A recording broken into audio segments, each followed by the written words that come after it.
out till 3 p.m. Show is proudly sponsored by Petrosol.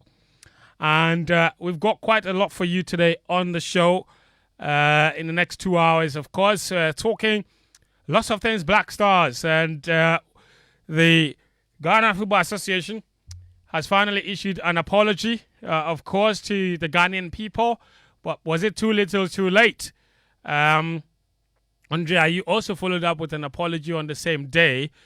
But is that really enough? The GFA's first statement since the Ghana Black Stars got booted out of the competition said that they were going to take some necessary steps to address the issues that led to the poor performance. But no specific mention of what those issues really are. And so we're asking the question whether you are satisfied with that apology. Do you forgive them? And the search for the new coach is moving into its second week. We will look at what the requirements are and what the objectives for the second week are and see which people have applied for the job already. I have on authority a number of names that have applied for the Black Stars job. Hopefully, I will reveal some of those names and let you know whether you have a bit of an excitement about any of those names. Then there is the issue of the Africa Games, which is taking place in 36 days. I have been nosing around a lot, and it's our job to bring you up to speed with what preparations have been like. And a lot of the attention obviously has been on the facilities and infrastructure. But when you go deeper, that is probably the least of our problems, potentially. Now, the organization potentially could be our biggest challenge. And then quality participation, those two. How many medals could we potentially win? Yesterday, the minister was at Cape Coast, where Team Ghana is camping. And he addressed some of the athletes. If you followed, you will see some of the videos that we've been sharing on our networks. And, some of the athletes there look exactly like Danny Kaye, giving me the impression that we all can win and can represent the country. Lots of you asking me how and why you didn't sign up. The taekwondo and the karate and you saw lots of like Ashama Shifu and so we'll talk a bit of Africa Games as well. And then we will conclude by talking Jurgen Klopp, his legacy at Liverpool, and who could potentially or should potentially replace him. Chelsea is still going around in circles. Man United looked like they had a performance to remember or to kickstart their season. This weekend, Arsenal and Man United in the Premier League as well. It's a big game. So there is that towards the end of the show. Sadiq Adams will be our guest here today. He'll be joining us to talk about all issues, Black Stars budget, and the planned demonstration by a group of Ghanaian journalists against the Ghana Football Association. So we'll put all the issues into perspective for you. This week has been really hot with Black Stars budgetary issues. Akujeta Blakwa versus Oduro Safo and Achi.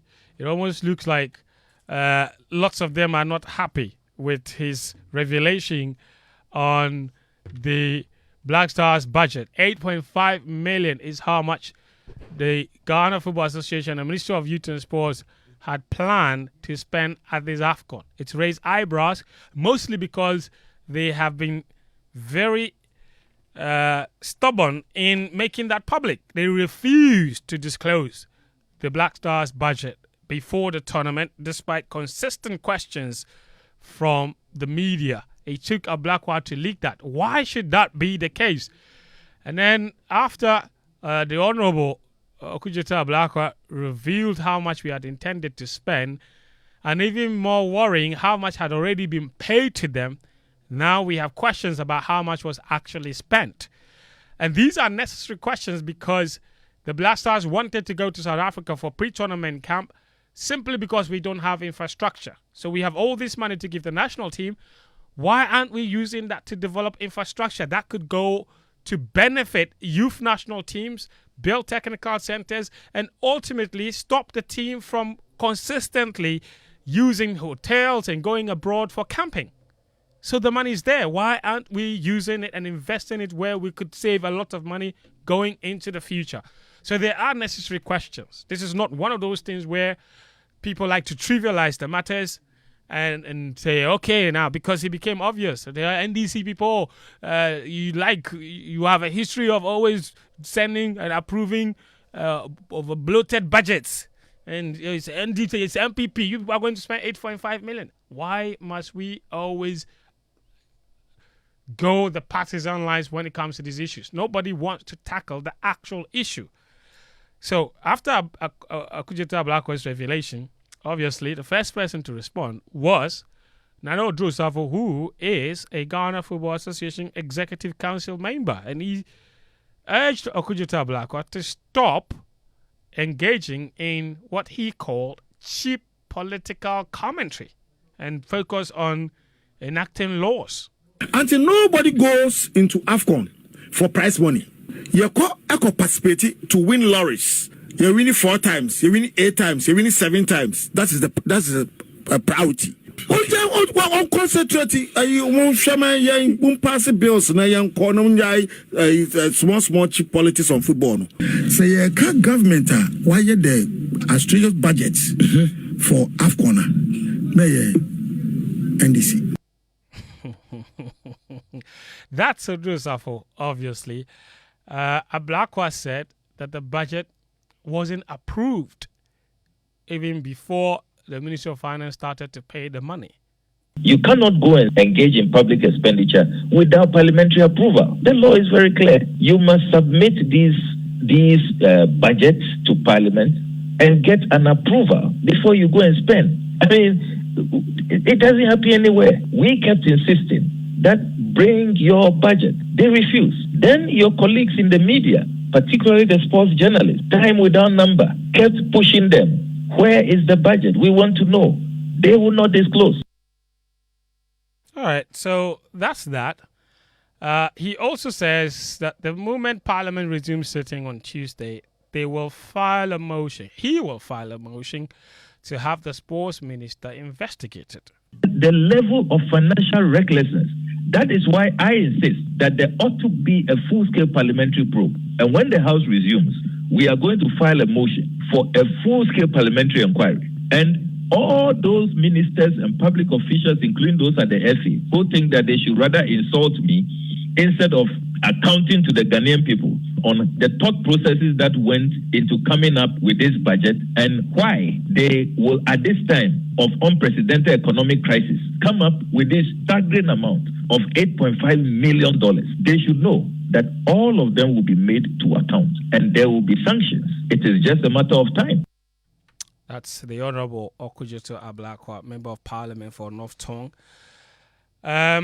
Switch off a flavor stream.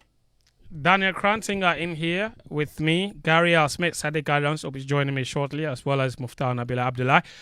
Guys, welcome to the show. My guy. MLS 0. Yesterday, Saudi Pro League 6. There was a big game. Yeah. Big friendly match. The biggest game of the year so far. Inter Miami Between the two and ambassadors. yes, Yeah. Al Nassr versus Inter Miami. Yes. It ended Al Nassr 6. Yes. Inter Miami 0. Nil. Yes. 0. Messi played 4 minutes. 7 minutes. 7 minutes. Relax. Ronaldo didn't play at all. Not at all. Yeah. Busquets, He was not Busquets required. played. Jordi Alba played. Interesting. Their best players played. Yeah, no hala. But you guys good? Oh, we are very good. Yeah. There is also the small matter of this particular apology. And when I saw it, the comments under the post, lots of people asking or calling for him to retire. Listen to this man, captain of the Black Stars, Andre Morgan Rami Dede Ayew. I would like to apologize for the results in the AFCON that we just exited. We know that we should have done better, that we should have brought better results to the nation. As the captain of the squad, I take full responsibility for what happened on the pitch, for the playing body, and what doesn't kill you always make you become a stronger person individually and collectively. We are Ghana. We are never going to give up. We are going to rise and shine again, and may God bless our homeland, Ghana. We'll rise again. What doesn't kill you makes you stronger. We are Ghana, and we'll rise again. That's Andre Ayew. His apology came on the same of the GFA apology and what have you. Let's quickly touch on that issue because it's a very touchy issue. Let me put it that way. Very sensitive in the way people analyze it. Lots of people, I think on the day the apology came, I did a show on TV. And when the video came out, people called me hypocritical for not outright telling the Ayew to retire. Then I told them, it's not my job to tell him to retire. I cannot do that. I cannot tell the Ayew to retire. From the national team in particular. I cannot do that. It's his decision. And what can happen, though, is that national team coaches can't stop calling him. But that will also be up to them. I can only tell you what I think he cannot do for the national team. And that would be my opinion. What he doesn't do for the national team, that would be my opinion. Why I think we should move away from him, that would be my opinion. And I can tell you that we need to move away from him, that we need to make a progress, take a step forward without him, or that we need to have him going forward. Those are my opinions, but I cannot tell him to retire. I can't give him that order. So then the question is back here. How do we fix the Ayew conundrum? And I bring this up because of the massive interest I have seen since he released that video apology. Otherwise, we would not even be discussing this issue. But the commentary after the video came out, huge. Well, friends, I think I'll back you when you say that it is not up to anybody, no Ghanaian, to tell the Ayew when to retire or when not to. It is a matter of if he's needed by the technical handlers of the team. If you like, the coach of whoever the coach is, when the next assignment is around the corner. There are thousands of Ghanaian footballers around the world. Some in the Ghana Premier League, some playing elsewhere. It is only when they are invited that they get to the camp. I remember before the AFCON, we were having this whole conversation about should Lamptey be part of the squad, should Salif Ibrahim, should many other players in the Ghana Premier League be around the team. Salif Ibrahim didn't jump onto the plane to Cote d'Ivoire, but Lamptey did. And the only reason why Lamptey got there was because he was given a call-up. So the simple matter of, and when we went for that USA tour, the captain, the Ayew, wasn't part of the squad because he wasn't named in the squad. It wasn't named in the squad, so he couldn't go. So it's a matter of if technical handlers want to move on from the Ayew.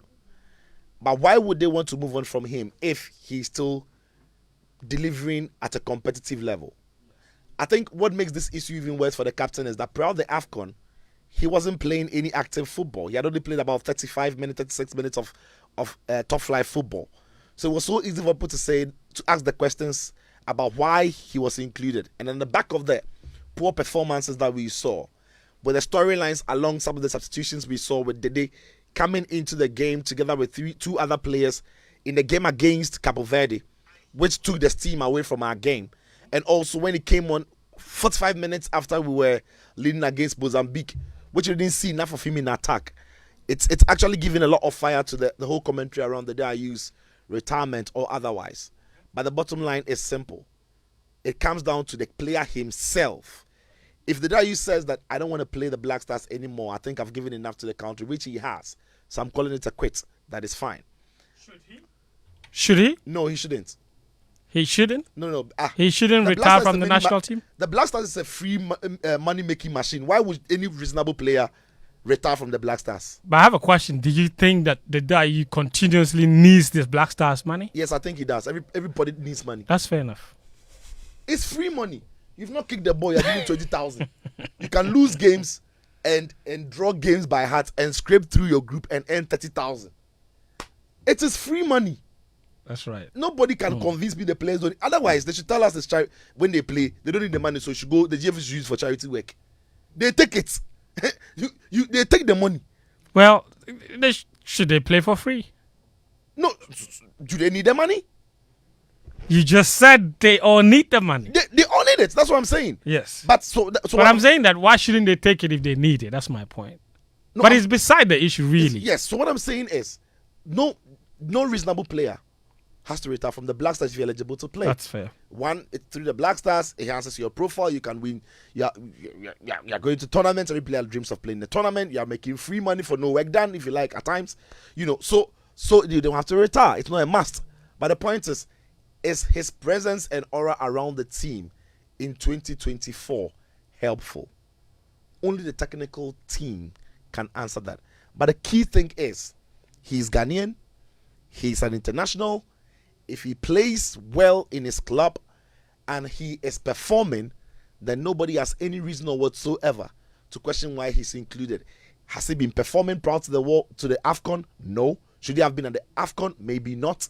But if he plays well for his club this year, should he be in Morocco if he has not retired? Maybe yes. Unless the coach says that irrespective of how the captain, the Ayew plays, he wants to move on from the player, we can't question that. And that is why, for me, the whole commentary about tell him to retire is neither here nor there. No, the person at home, you are home, go on to your social media and tell him to retire and see if he does that. Do I think we need him? I don't think so. Should we move on from him? I think so. Is that the reality? No. Why is it not a reality? Because why can't it happen? I'm not saying it can't happen. Is it ideal that he moves on? Yes. Is it ideal that we give others the opportunity from my viewpoint? Yes. Is that the reality now? The reality is no, he hasn't retired. He's eligible to be called. So there are two different things here. Yes. But then you just suggested that ideally you think he should. It's my opinion. That's what I'm saying. Yeah, I think he should move on. So you think he should retire? I think he should retire, or he should make himself unavailable for selection. No, I think it's two things. Is that he retires, or the country moves away from him by not calling him. How many players in Africa retire anyway? Okay, so the conclusion from your submission is that at the moment, the national team should do without the Ayew. Yeah, should move on without. Okay, that's a fair. I just needed to establish that. Daniel, he's becoming a distraction. Okay, fair enough. If I was head coach, I would not select him. That is facts. I think we have enough gifted young players who can take this team forward. So personally, I would not select Andre Ayew. But should he be forced to retire, I don't think it makes sense. At least from where I sit, especially in the context of the Black Stars. If you look at the big legendary players who have played for us over the past 15, 20 years, how many of them retired before they stopped being called? We stopped calling John Mensah long before he officially announced his retirement. We stopped calling Baby Jet long before even Sule Muntari, if you remember, in 2020 when he came back to Hearts of Oak for that 6-month spell. He hadn't retired yet. He hadn't retired, and he was still available for call-up. Yet there was a clamor that he recorded. Yet we saw it as jokes because we knew that, come on, the guy was past it, so obviously he was not going to make a call-up and make the team. So is it necessary that Dede must retire before we can start calling him? No. The power of call-ups lies with the technical team. They decide who is called up and they decide who is not called up. If they don't think, and I'll just give you this typical example. If I'm a 25-year-old Ghanaian player, I've been playing my football for the past 8 years, and I've not received the Black Stars call-up, and I've been told by the technical team or the current technical team that I'm not part of their plans, should I retire? Exactly. No, exactly. I don't need to retire. But am I making the team? No, because they are not calling me. It's as simple as that. Yeah. So even if the day is 45 and he says he will not retire, it is up to us to stop calling him if we deem his contributions to the national team surplus to requirements. So it's on the technical team. It's as simple as that. You don't need to force somebody into retirement because you don't think he should be making call-ups. That is down to the technical team, and that is why I would hold the technical team responsible for his performances also. Because if everybody can see that, yes, he's sort of dragging the team back, if they say his aura around the national team is causing problems or is causing issues, and you consistently call him and then you consistently field him and we see the bad results, then you are responsible for it. Because I don't know if I am wrong, but Andre Ayew wasn't selected for the USA tour, or he was not. But he played. No, he didn't. He did Oh, he not. didn't play against USA. He wasn't on the We jet. played and we lost 4-0 and 2-0. No, but I'm saying he played. He No, he didn't play. He didn't play. The He Mexico- wasn't selected. So the he Mexico didn't game play. too. He didn't play. He wasn't selected, so he didn't play. So he didn't show up at all. He didn't show up at So all. it is possible. It is doable. So then why should he retire? Good question. Fentuo, one last point on the money thing. If the Blasters need the money or not. If they didn't need the money, right? Why is that anytime there's a conversation about reducing how much money they will be taking for appearance fee, Yeah. there are negotiations, and the players want to keep it at that or they want increment. Bro, they need the money, and I'm saying that the culture of the Black Stars is one that doesn't make sense for anybody to retire. But on the GFA's apology, have you touched on that? No, go on. Do you believe anything you read in that apology? I don't believe anything this Okay. FA says. So let me just pick a paragraph. I think on paragraph, I think the second paragraph, it says that, all right, following a meeting with the Executive Council of the Association and the Chairman of the RFAs on Tuesday, January 30, 2024, the GFA wishes to assure all stakeholders, you included, that requisite steps are being taken to address the issues at hand, and a thorough review of the team's strategy, training, compensation, overall structure is underway. They added this. Compensation? They added this to the apology. There is an FA that prior to the apology had already sacked the coach Yes. without the thorough review. They had already put in place a plan to replace the coach without the review of the team strategies. My thinking is, if So you you're start, how do you start looking for a coach before the plans? No, listen. Because this meeting and these plans were put in place after After this. the- How do you start looking for a coach with your own criteria before the plan And the and the thorough review of strategy? So it's like they write things and throw it out there and expect us to assimilate it. Like You telling us, suggesting that it's Chat GPT. oh, ChatGPT something. It's just like they did with the just like they did with the criteria where they wrote that the head coach, one of the criterion was Yes. that the head coach should be able to train and No, develop you should have a history of rebuilding. rebuilding and developing young talents. And I was asking, since when did it become Gary Southgate's duty to develop young talents? Where is the under 17 and under 20 coaches doing with the national? Is that his job? At the senior to national keep team a level. supervisory eye there. Why not? No, but they should have stated that then his criteria should be somebody who is able to also supervise the. No, if you don't add that, you can't tell the head That's coach. not even his It's not his job, That's bro. the job of the technical director. His job is to deliver results at the top level. At the top level. So I'm saying that this GFA, this apology, and the timing of it even makes it worse because when you've allowed after 8 days, right, And constant public pressure. pressure before you throw this apology up with an inconsistent paragraph that you're going to have a thorough review. But before the review, you're already picking a coach who might not sit in the plan that you claim you are going to have a thorough review on team strategy and overall structure. Because what if you do the thorough review and then adapt all these new strategies, but you've already hired a coach who doesn't fit? How? What happens? Otherwise, you have to hire a coach and force your review and strategy to align with the coach. What kind of FA is this? Very inconsistent. You've established the point. Muftawu Nabila Abdullah is here. Muftawu, I want to disagree with Sikyo. not disagree. Please I go wanted on. to ask you a Oh, question. I like go to on. disagree. No, Okay. different opinion. All right, I go love it. on, go on. I wanted to ask you about. any coach at all that you hire. That coach is supposed to go by your plans you've got for your football. So you've got your plan. You go into the market to look for someone who fits into your plan. Now, Sicho is saying I'm they sorry, don't you have listen the to me, plan. bro. They don't have No, the plan. so Sicho is No, saying that I've they said they are listened now they are now going to They develop are the going plan. to develop the plan. But They will before that, they would have already hired a coach. no. They've not told us when they are going to finish all these. They said in 3 weeks, or you didn't see. In 3 weeks. And we are in the second week already. In 3 weeks, they are hiring a coach, right? But when they are going to finish with their review and put together those plans, they do not tell us when they are going That to finish. would take longer, No. presumably. No, Ah, they Muftawu. can tell us that Monday they are ready. Muftawu, did you hear No, what? Did you, Sicho, that's to clear the point. I'm asking you a question. Did you read the word they used?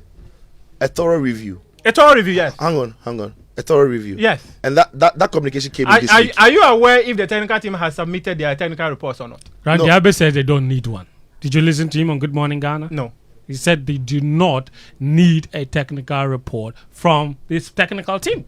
That's his suggestion.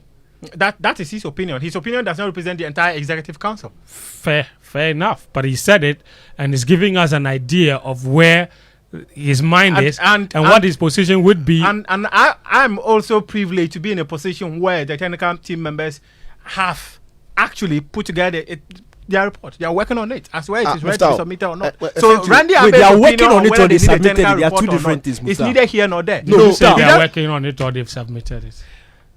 I cannot be categorical because if I'm too categorical,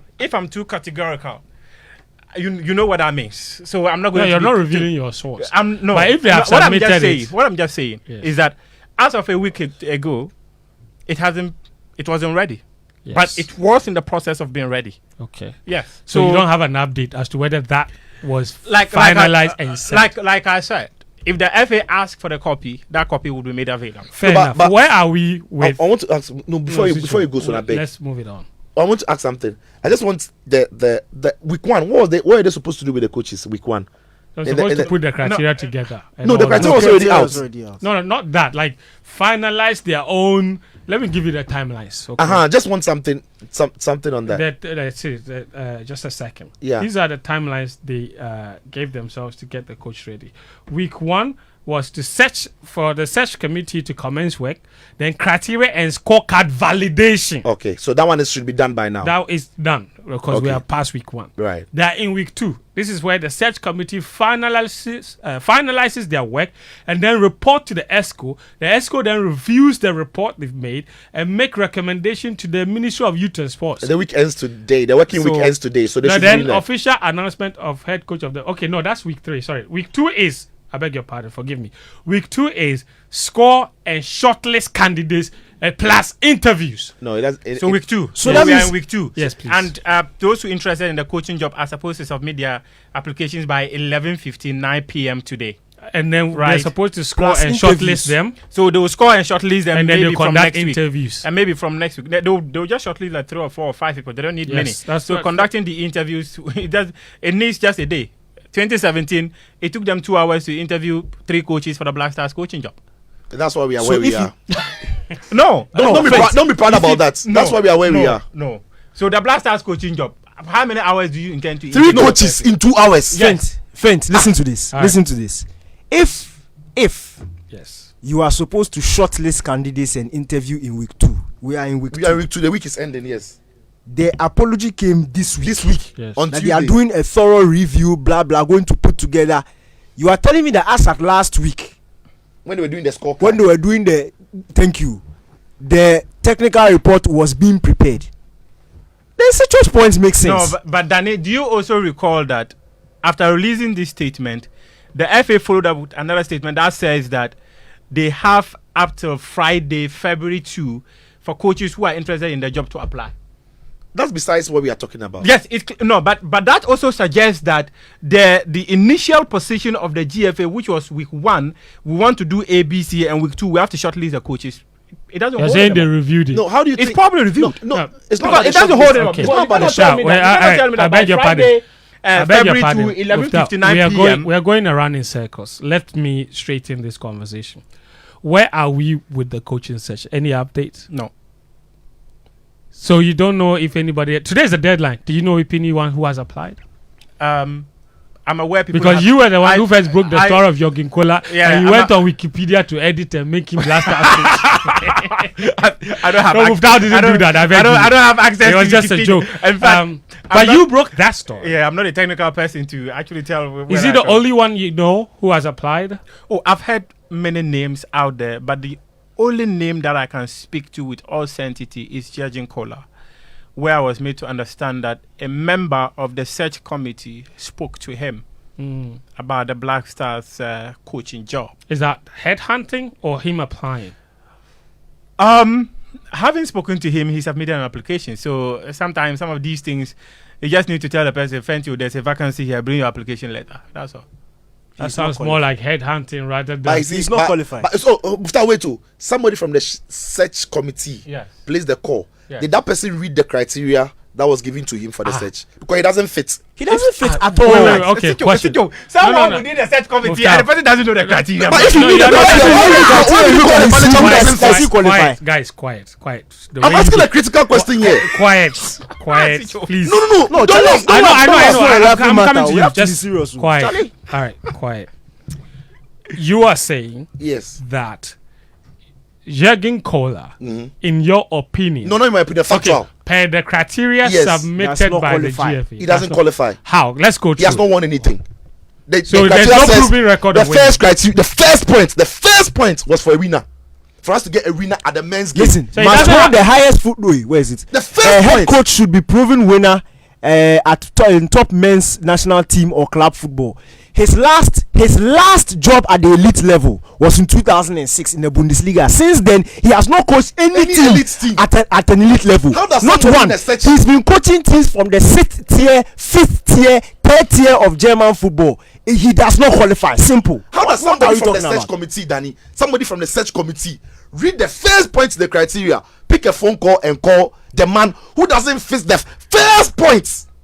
So you're saying that if that happened, then the church committee people don't know what they are doing. Of course. Of course. You see this thing. No, Muftawu, you're not laughing. It's critical thinking. Yeah, It's critical but things are subject. It's critical Like thinking. you can go out there and say, "I need a proven winner as a coach," but you get a very young coach who is extremely hungry and can change the. He's football. not young. up to the criteria. So they Jürgen can Kohler is decide not to- a young man. No, it's their prerogative to review it and either choose to tell us publicly or not. Or when they review, they should tell us because they told us earlier. Alright. What do you mean they shouldn't tell us? Fair enough. Sicho and Daniel, your point is well made. We've seen where the dissonance is, because the action is not conforming with the laid down procedure or criteria. And that Fair is enough. typical. Back to Muftawu. So you said the only name you know for a fact is Jürgen Kohler. Yeah. Anyone else?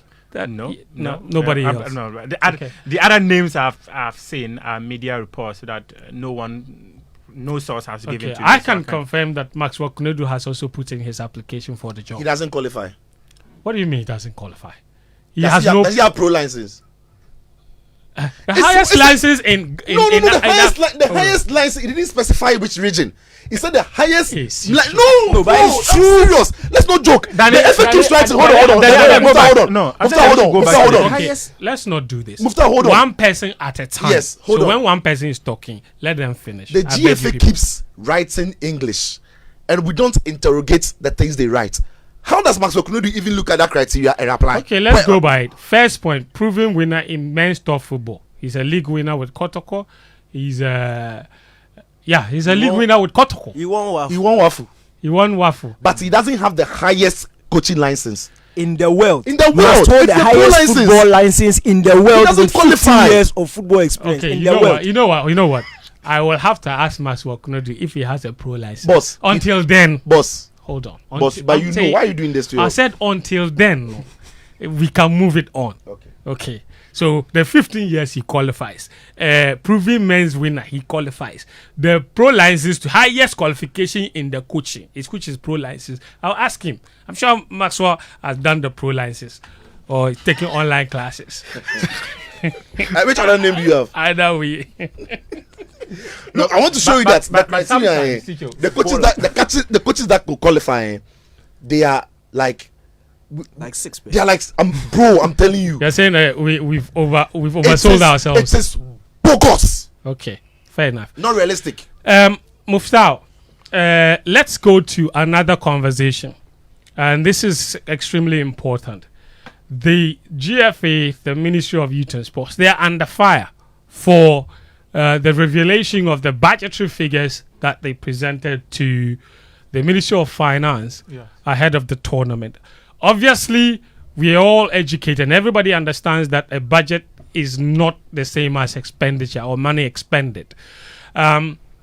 But the questions people have raised is that why do we consistently, and this is not just a one ministry or one government issue, why do we consistently present such amounts for competitions when in the absence of the competitions we have never seen an actual budget that is not linked to the Black Stars submitted to the Ministry of Finance, asking them, for example, for resources for basic sports infrastructural development. When it is the Black Stars, they are more than willing to put that budget together. And then the ministry also is more than willing to quickly approve it. But anything else, we've never seen a budget. Muftawu, you and I, we've been covering this sport for a long time. The only time budget becomes an issue is when it involves Black Stars. But we have so many other pressing issues, and yet we've never seen any budget prepared by anyone to try and address any of those issues. What is it with the Black Stars? And I'm not by that saying don't spend money with the Black Stars. I'm saying, why is it that is the only thing we spend money on? I don't think that is the only thing we spend money on. That's the only thing certainly we raise a budget for. We raise budgets for our participation in Olympic Games, in Commonwealth Games, all African Games, and all those.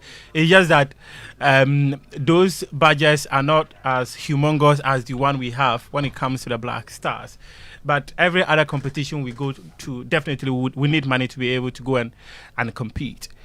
You asked a question about infrastructure, and that is actually an area I think lies squarely before the Ministry of Youth and Sports. That one, you don't need a Ghana Football Association to come and tell you that you need to give us infrastructure for the development of sporting talents in Ghana. It is the Ministry of Youth and Sport. In fact, it's youth and sports. So everything is under the umbrella of the sports ministry. So I think that it's critical that they begin to look beyond just raising budgets when it comes to the national teams going out there to compete, and also consider structures that would help the development of sports in general in the country, like we saw from Isaac Isiama when his office decided that they needed to construct multi-purpose courts across the country. Which, by the way, lie uncompleted because of lack of finances. Some of them. And in fact, that money is supposed to come from the Assembly's Common Fund. Unfortunately, the monies are not coming. I remember the last conversation we had. You know where the District Assembly's Common Fund comes from? In fact, I wrote to the District Assembly's Common Fund, and fortunately I got information. In fact, that was around the same time I wrote to the National Youth Authority, and they also sent me details of how much has been expended on those facilities and all that. I didn't ask when they were going to complete those facilities, but they did give me an idea about how much they were spending on each of the multipurpose turfs that they were constructing across the country. I think that the Ministry of Youth and Sports, trust me, I'm not sure they've been too fair to many young talents in the country, because I feel that the pyramid has been inverted, where we pump the money at the topmost level, which is the Black Stars, and rather deny those at the grassroots level. It is important that these infrastructure are made available. I also think that it's about time we also look at these Black Stars and go like, okay, why have we agreed that when it comes to the senior national team, the Black Stars, each player should be given a bonus of, say, $10,000 for a game. But when it comes to other sporting disciplines, like the Black Bombers, are they not Team Ghana as well? Why is that when they win medals, we want to give them like $2,000, $3,000, or $5,000? I think there's a huge gap when it comes to these things. To be able to motivate everyone to compete, because if the Black Stars goes out there and win the African Cup of Nations, in as much as the amount the Black Stars will bring back to the country is not same as, say, a boxer going out there to win a medal, I believe that the kind of reward we give to these players and the reward we give to boxers, athletes for going out there to represent the country and also fly high the flag of Ghana, there's a huge gap. There's a huge disconnect. It's about time that everyone is motivated equally. Even if we think that a boxer don't deserve $10,000 for winning a medal, then we might as well also say that the Black Stars players giving you $10,000 per each game is not fair, because like we saw the media reports out there, if the team had qualified just by virtue of the mathematics we were all drawing with 2 points, let's assume Morocco hadn't beaten Zambia and we qualified, it's still qualification bonus $30,000 to each of the players. What about the boxers? For a very average performance. For a very average performance, but they were going to get qualification bonus. Is that fair enough? that's why I believe that the Ministry of Youth and Sports should begin to re-strategize some of these things that would have everyone benefiting. Because, like you mentioned, it appears everything goes up to the Black Stars, where they are ready to raise up huge amount of money for the senior national team. But when it comes to other areas, we hardly don't seem to find the money. And one question that I ask you, what you thought was the source of the District Assembly's common fund? It's 5% of all non-tax government revenue. Yes. There is a percentage of minerals royalties that must go to them. There's a percentage of petroleum revenue that must go to them. All of that money goes to the consolidated fund, where we withdraw the money to sponsor the Black Stars, but we can't get the money from there to go and complete the youth resource centers. But the irony is enormous. Sadiq Adams has also joined us here. Oba, this is your first time here since game plan started. Yes, of course. Charlie. You have refused to invite me. Also refused. We have not refused. We have not refused. Oh, now I am busy. You are too busy. How are you, bro? I'm fine. Oh, good. Juma, What is happening to Sadiq's mic? Please fix it for me. I beg you. I can barely hear him. Is that fine? Yes, it's good now. Okay. I Yes. said Juma Mubarak today. Yes, You look Juma like Mubarak a to you, proper Alaji. Muslim. Juma Mubarak. Listen, he said you look like a proper Muslim. can you imagine? Yeah, say it. Can you imagine? You're always in suit. But I'm a proper one. Yeah, you are. But you're I always have. in suit. That's an American Muslim. I speak the Hausa. I do everything. Okay. I have the Apart looks. from Oh, come on for there. He does everything. Yeah. Sadiq, but how are you? You've had a very busy last week or so. In fact, not last week. You've had a very busy last 3 weeks, I must say. A busy last 15 years. That is true. There's a whole video of you. You've become a meme. Have you noticed? Have you? Very unfortunate. And Sadiq has become a meme. That was a video taken by Alan Darren, your friend. Yes. Because I have been trolling him and Clive that they have attended more AFCONs than their national team. And that's one of the reasons why you go to the media center, and even when your national team is playing, you want to assume the position of a fan. Yes. I know a lot of things happen in the stadium and other areas, but they don't get captured on cameras. Of course. But there are sometimes emotions, and I have apologized on so many platforms because it is unlike me. About what happened? About that video? Because I had done my report of the game. It was 97th minute. And I had just left the media center to the press center. So I was going to pray and rush to the mix zone. So I got down to the last terrace where I will just take the passage. Which is not where the media stand was. In fact, it's 4 floors. Yeah, the media stand is just 4 floors. 4 terraces up. So I had left to rush to and pray because I thought the game was over. So when I was descending, there was an equalizer, the first one. So I stood there for like 2-3 minutes and said, no, this guy should be clearing their lines. This guy should be. Then I came down to take the passage. Then they got the corner kick. And I didn't understand because you are closer to Ofori. Of course. The ball was just miles away from the post. But you don't want to. This is something you want to forget as soon as possible. But I did not even know. That was your reaction. I have never been too overly concerned about the Black Stars because I thought Mozambique, Comoros was fine. Yeah. Because we were being beaten with 20 minutes or 30 minutes, or at least you'll be able to soak the emotions. If your team is being beaten humiliatingly like Ivory Coast, it's normal. Yeah. The goals will be, when we were in the media center, they will come and say, it is day, thrower. They keep counting. When it's like that, I think it's easy to soak it. But the manner and last minute winner conceded was too painful to take. And now your behavior and the behavior of the Ivorian cameraman has forced CAF to change the rules. And so many. And so many. I'm saying it's very unfortunate. If you are a journalist, there were some of them that were fights in the mix zone. There have been it was that bad. The clashes between journalists in the stands and in the media center. Even for this AFCON. Actually, the last round of matches, right? Yes. It was between Moroccan journalists and South African journalists. Of course, there have been so many clashes. A lot of journalists in the media center, even in Ofibwanye Stadium. Wow. There were clashes over seats. And these are things that have history. Some of these countries like Morocco, South Africa, and others, they have history of this clashes. Nigeria, South Africa, yes, they have a history of this clashes. So CAF is aware, and I'm sure that all of them are very unfortunate. And if you are a journalist, everybody is nobody is a saint, and people have wronged in so many areas and aspects of their jobs. You just have to apologize, and it is proper because in 2015 there were clashes in the media stands.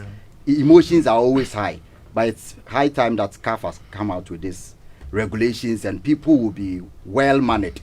And it's not just an African journalist thing. At the AFC Championships, which is also ongoing, Iraqi journalists, their accreditations have been withdrawn because their team got kicked out and they attacked the coach. Yeah, someone threw a microphone at the coach. Yes, the AFC has withdrawn their accreditations and asked them to go home. Of course. So, like you said, in fact, CAF actually said that the media turned the media tribune and press conferences to boxing ring. And then some of us also said dance floors. Dance floors. Yes, it's AIPS. Yeah. That statement sounds like it's been written by a Ghanaian for the Ghanaian journalist. But like you are saying, there are so many instances of that. They just don't get captured. You remember in 2019 when Nigeria beat Cameroon at the AFCON, there was before the final whistle, there was a whole carnival in the press, media by journalists. They were just hooting at the Cameroonian journalists, but for the security guys, they could have clashed there. So it's been happening. Just that the cameras do not turn attention to the media and VIP sites mostly.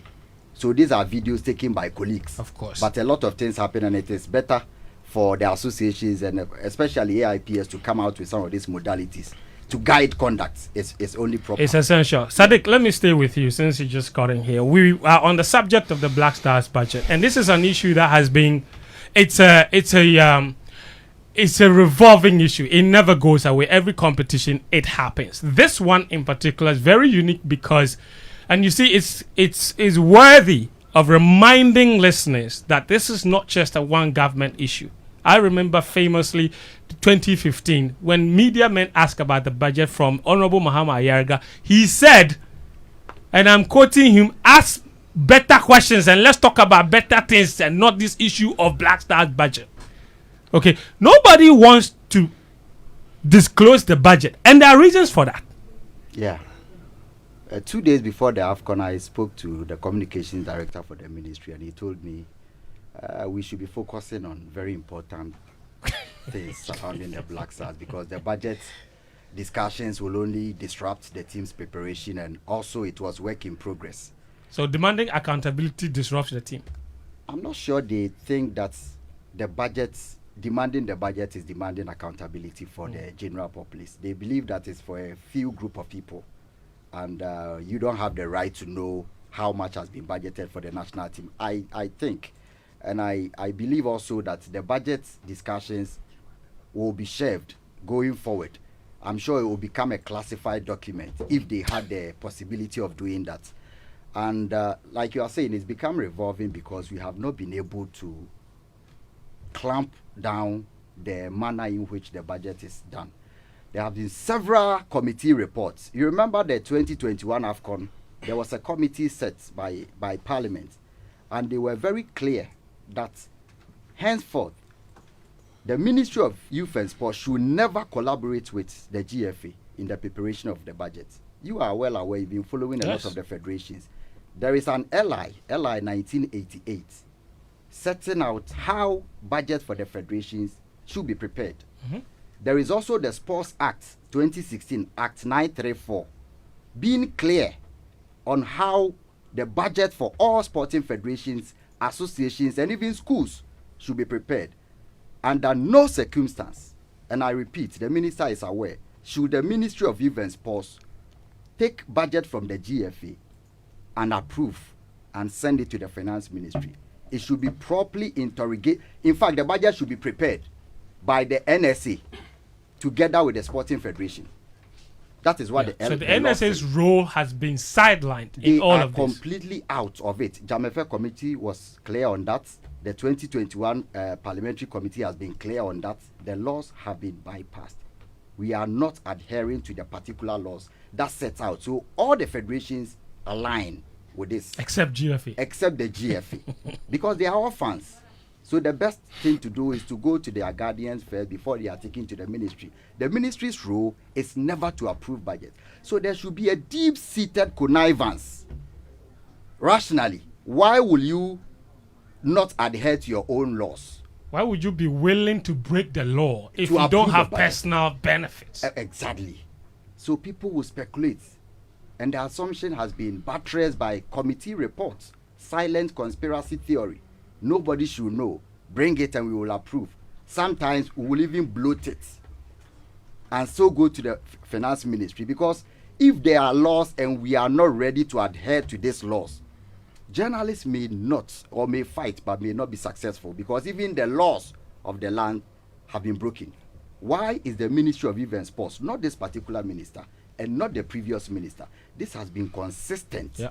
Don't do this. The law says don't do this. So there are independent members, neutral experts, technocrats are supposed to be. If you look at the LI or the act setting up the NSA, the composition is supposed to be of experts, financial experts, committees and bodies from school sports up to the committees being They should have every expertise in of there. course. So they are supposed to put up the budgets of the federations, taking cognizance of the amount of money they get from, if it's football, say FIFA. They are governing federations. Of course, how much has been budgeted for the particular AFCON? So CAF will pay, say, $300,000. How much are you intending to spend on this and that? Because they are experts on the NSA board, they will be able to properly interrogate and probe and even make suggestions. But the ministry is making incursions into uncharted areas. And they have done this because that is the only area where you can prepare a budget. Because when you are following boxing and athletes, you don't see supporters, right? You don't see them budgeting for supporters or party people or budgeting for journalists. You don't see it. But football is the only area where you can make those incursions and be and go scot-free. So it's about breaking the law, and somebody should take this up. You understand? It's not about going on discussions. We should take this up and say, why are you breaking this particular law? Because I don't know, if it's not human rights and it's against the state, but somebody in parliament will be able to take this up and go to the floor and say this has been broken consistently, and the ministers have refused to adhere to the laws. On 14 February, yourself and a group of other journalists, Veronica Comey included, have gone to secure permission to stage a demonstration against, is it the GFA or the Ministry of Youth and Sports, or is it just an awareness creation? Of course. Enlighten me on that. It's not against the GFA particular or the ministry, but about the declining states is becoming alarming. And I think we have been talking on radio, on TV.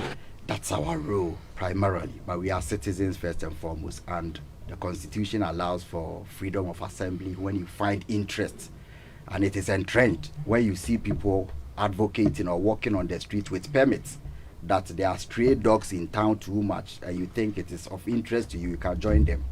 So we are working to create awareness, and mass protest in 2021 or in this century goes beyond just seeking the petitions that you've put on paper. Sometimes you win more than you ever assumed. Yeah.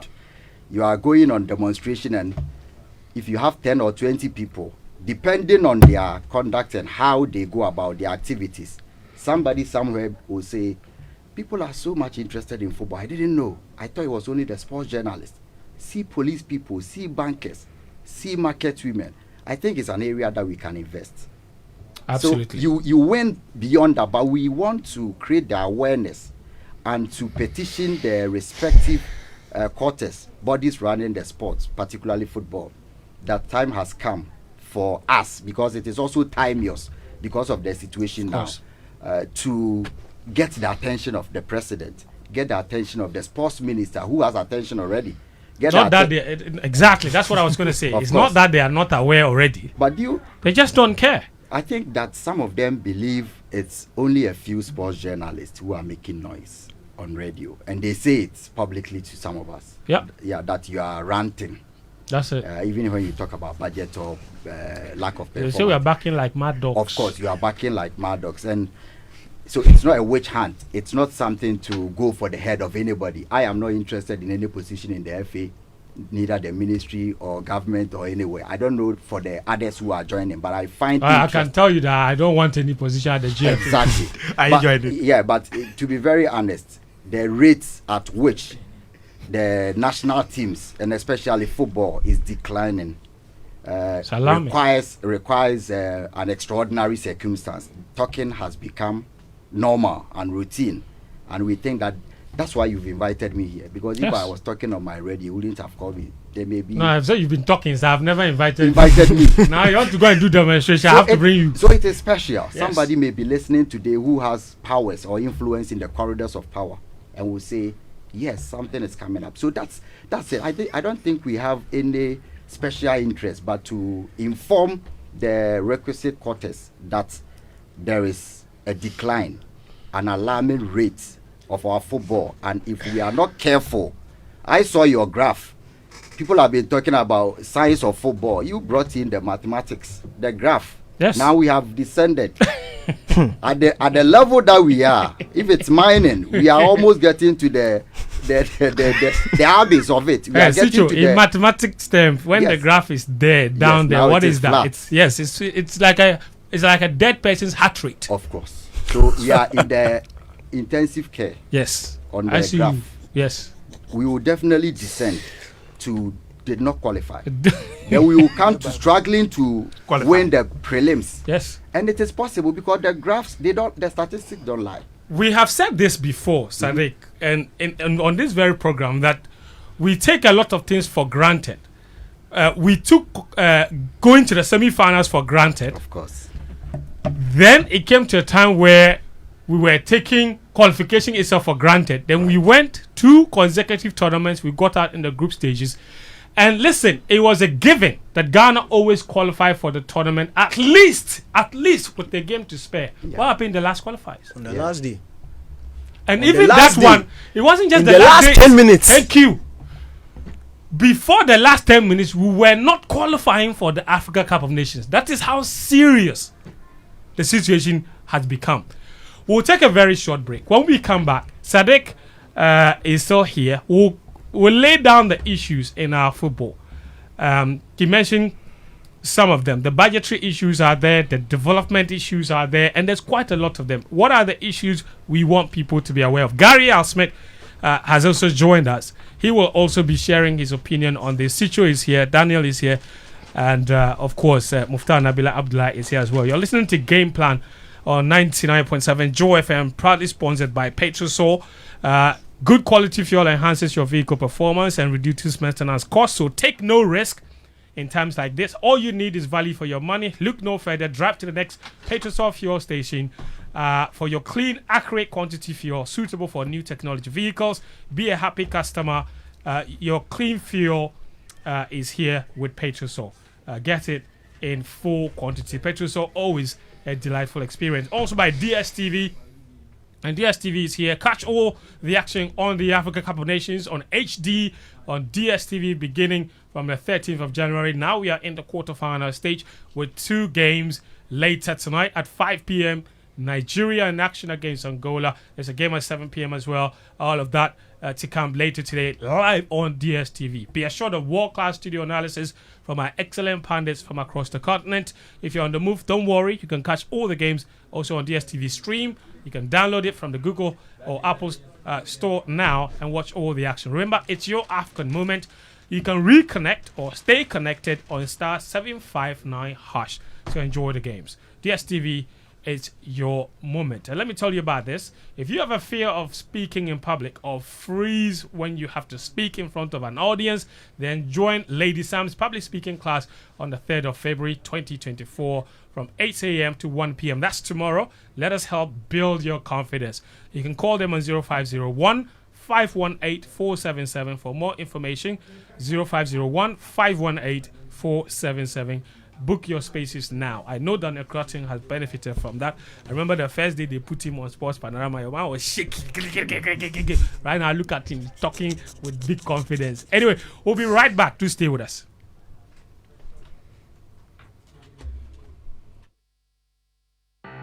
Across Africa, a new era has begun, connecting us with one purpose: to create and share opportunities to grow. Across our continent, across the world, we are creating a better way to a better future. A Pan-African future. Together. EcoBank. A better way. A better Africa. The only wise meal is in town. KFC Streetwise Deal. 2 crispy chicken pieces, large fries, 2 juicy tenders, 2 300 ml drinks, and it's cool enough to share. Yes, it's a KFC Streetwise 2, and it's finger licking good. Rush to any KFC outlet near you and grab your Streetwise Deal with your buddy at an affordable price. Dive into the ultimate sharing experience with 2 juicy chicken pieces, large fries, 2 tasty tenders, and not 1 but 2 300 ml drinks. KFC is finger licking good.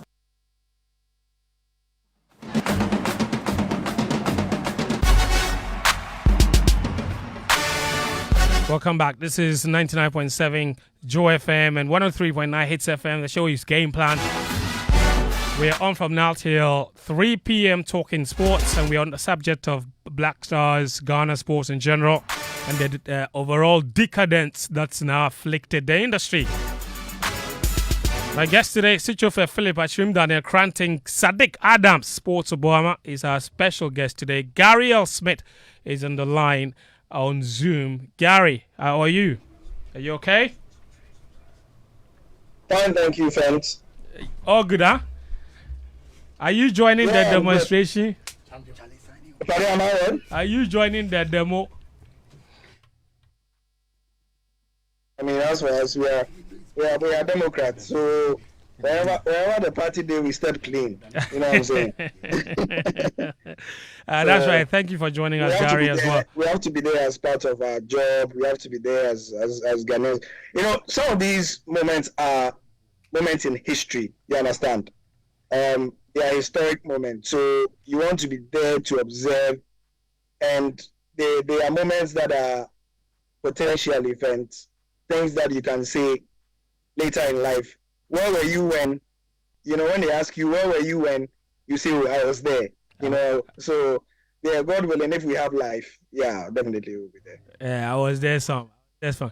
All right.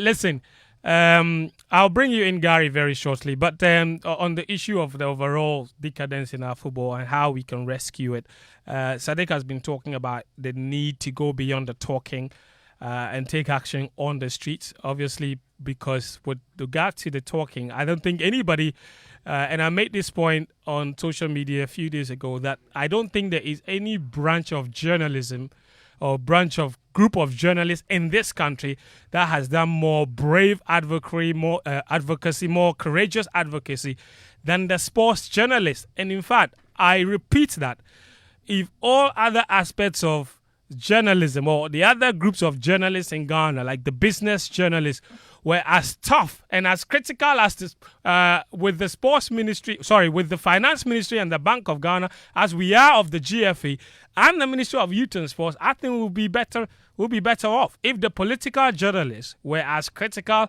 of the presidency as we are of the Ministry of Sport and the Ministry on the GFA.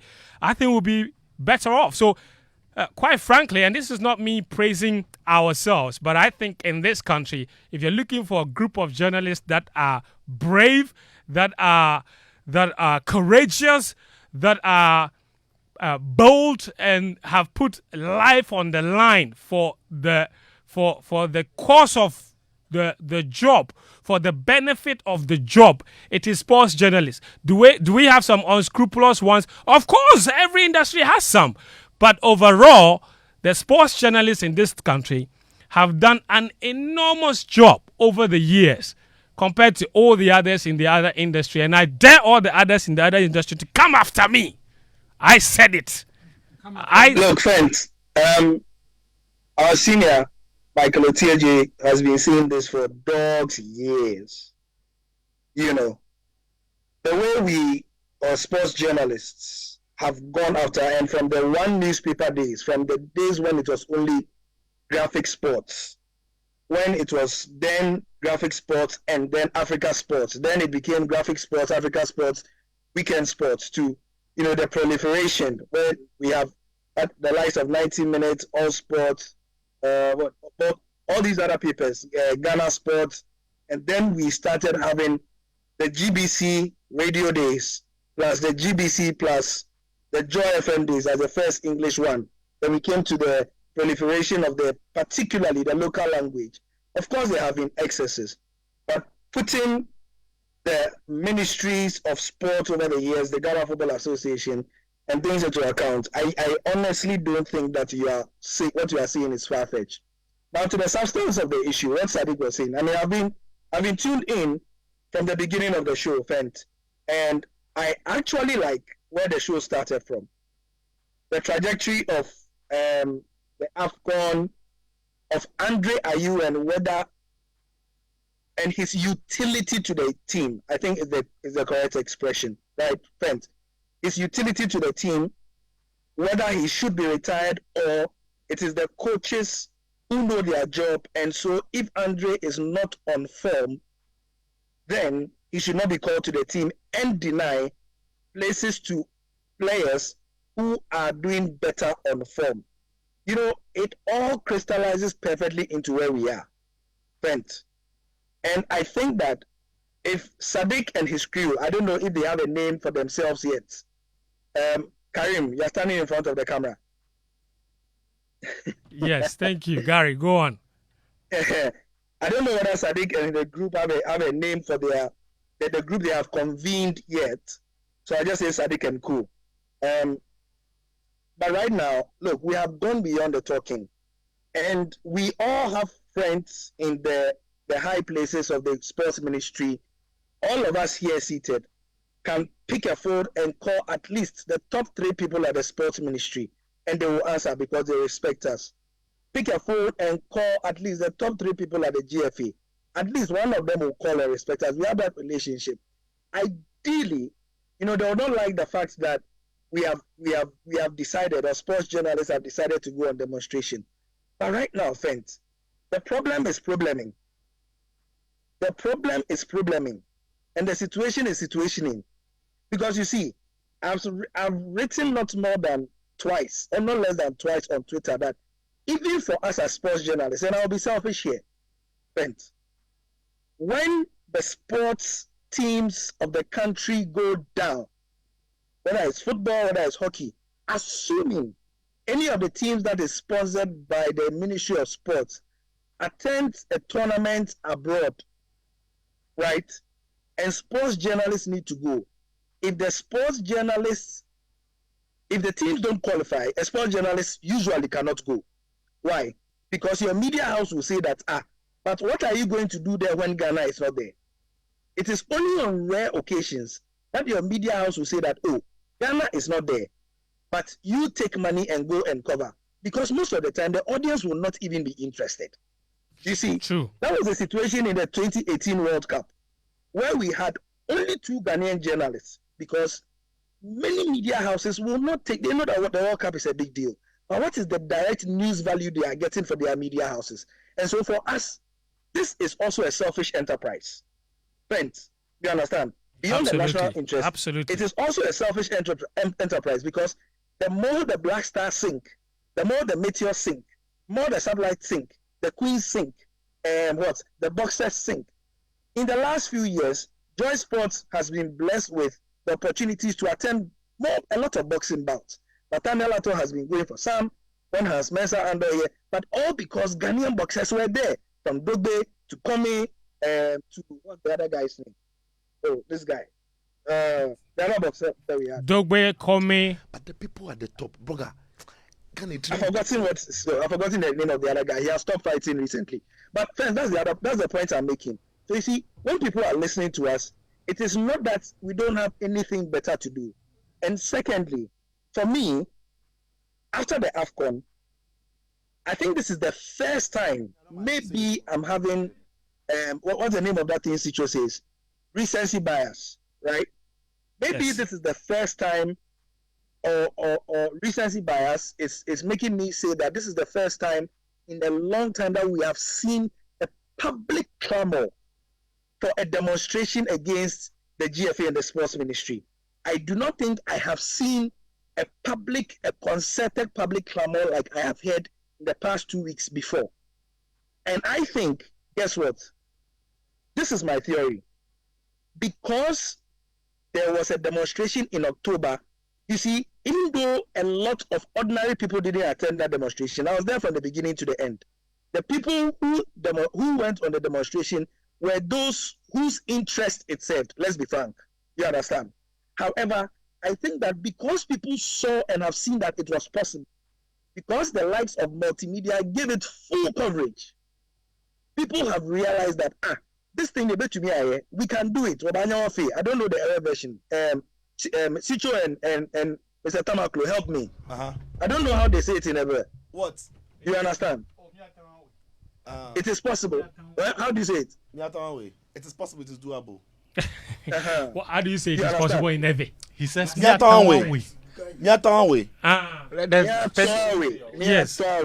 Something. That's the last thing I want to say. That people, the reason why people are saying this is that they have seen that it is possible. The October demonstration might not have had 5,000 people, but I think that, you see, sometimes when we do things, we think people are not watching, and because people have done it, I won't say that what Sadiq and Co are giving us reasons. All the reasons may not make 100% sense to me. You understand? I do not have to agree with every single one of the petition points that they will present to whoever they will present to. However, do I believe that even though the GFA members vote themselves, remember, none of us can go and vote in GFA elections because we don't have any locals there. However, I strongly believe that the GFA and the sports ministry are also creations of mass action. They listen to mass action. They are affected by mass action. And so if they see that enough of the people of Ghana who they say they serve are unhappy with the things they are doing, the way they are voting, the way they are spending money on our behalf, they would listen. Even if they don't listen today, the next time they are taking decisions, they will listen. And so that's my submission. Very well. Thank you, Gary. Daniel, what are the issues here? Because the issues plenty. We have sung solo in our football, and not just in our football, it's sports in general, that the outrage about the budget makes a lot of sense. Yesterday, you and I had a conversation, and you were laying down some issues and even some of the commentary around the budget and why you feel the GFA stand, or some of the members of GFA stands, makes no sense. Yeah, it makes no sense at all, especially when you watch you look at the letter, and you look at the dates of the letter, and then you look at the corresponding comments that were made. And I'm addressing Achi's comments when he says that a budget is intended expenditure. Fred Achi, the ESCO member, yes. Executive Council member. If it is intended expenditure, then that comment will make sense if probably the letter was dated around the time where we had switch camps or something. You can say that maybe it was an adjusted budget. But the 12th January that is on the letter, that's where my problem is. Competition started on 13th. Ghana was in Ivory Coast on the 10th of January. So if anything was going to be adjusted, we should have seen it in some of the figures that were there. But it wasn't. So you can't tell me that 2 days into the start of the competition or a day before the start of the competition, that's now when you are going to start adjusting a budget, when you've already spent 10 days in Ghana instead of going to South Africa. So there are some inconsistencies there, especially with what the GFA people are saying. And especially on a figure like preparation money. Because the preparation for the tournament came up to the tune of 1.3 million. And this money was released on the 12th of January, by which time we were already in Cote d'Ivoire. So nobody can convince you that that 1.3 is now intended expenditure, because by that 12th, you had already finished preparing. Preparation. So that has to be actual expenditure. If not, then why are you taking it? If not, why are you taking it? And that's where my problem is. My friends, look, I have to do this thing. I have to do this thing quickly. Go on. My heart has sunk even lower this week. And it's like it keeps on happening almost every time the Black Stars has an assignment, because there are so many contradictory statements. And remember when at the start of the discussion, Sadiq said something, And I said, typical FA. You say one thing, you do another thing. And it is not just the FA. It is a problem with leadership in this country. It's not like they don't know the right thing. You say the right things, but when it comes to doing it, then you do the exact opposite. So I want my Pentecost elder to read a quick scripture for me. Sicho is your Pentecost elder. Yes. Sicho, go on. Please, I've not made an elder yet, but Matthew I was called to be a 25. deacon. Okay. Matthew 25, verse 14 to 30. Do it quickly for me. Matthew 25, 14 to 30. For the kingdom of heaven is like a man traveling to a far country. Thank you. Who called his own servants and delivered his goods to them. To one he gave 5 talents, to another 2, and to another 2, and to another 1, to each according to his own ability. And immediately he went on his journey. Then he who had received 5 talents went and traded with them, and made another 5 talents. And likewise, he who had received 2 gained 2 more also. But he who had received 1 went and dug in the ground and hid his Lord's money. Okay. After a long time, the Lord of those servants came and settled accounts with them. So he who had received 5 talents came and brought 5 other talents, saying, Lord, you delivered to me 5 talents. Look, I have gained 5 more talents besides them. His Lord said to him, well done, good and faithful servant. You were faithful over a few things, and I will make you ruler over many things. Enter into the joy of your Lord. That's right. He also had received 2 talents. He who also had received 2 talents came and said, Lord, you delivered to me 2 talents. Look, I have gained 2 more talents besides them. His Lord said to him, well done, good and faithful servant. You have been faithful over the few things, and I will make you ruler over many things. Enter into the joy of your Lord. Thank you. Then he who had received the 1 talent came and said, Lord, I knew you to be a hard man, reaping where you have not sown, and gathering where you have not scattered seed. And I was afraid and went and hid the talent in the ground. Look, there you have what is yours.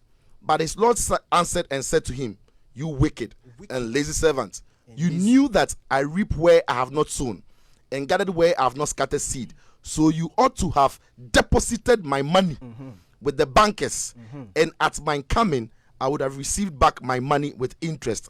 Therefore, take the talent from him and give it to him who has 10 talents. For to everyone who has, more will be given, and he will have abundance. But from him who does not have, even what he has will be taken away. And cast unprofitable servants into the outer darkness. There will be weeping and gnashing of teeth. Thank you very much, my elder. That's it. Very much, my elder. So even this is the problem of the talents. Yes. So even the last man who dug returned At least the 1. Yeah. So Danny, the FA doesn't even fit. I'm looking for the one who actually ate the talent.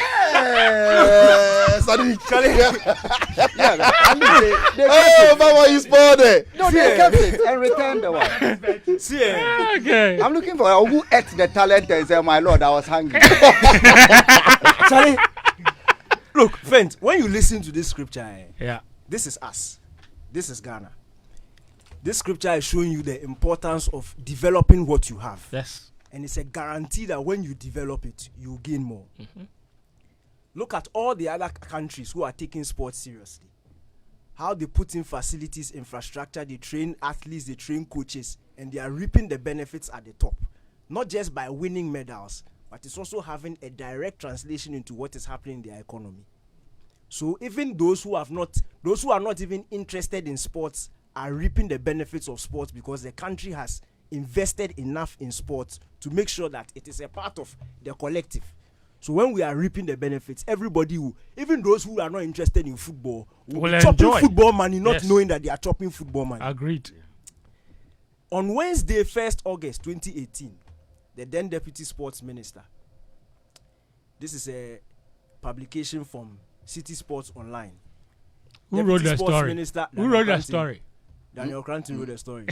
Deputy Sports Minister Pius Hajide reiterates government's commitment to sports development. Now, in that story, he's quoted as saying, this government will prioritize sports development over sports promotion.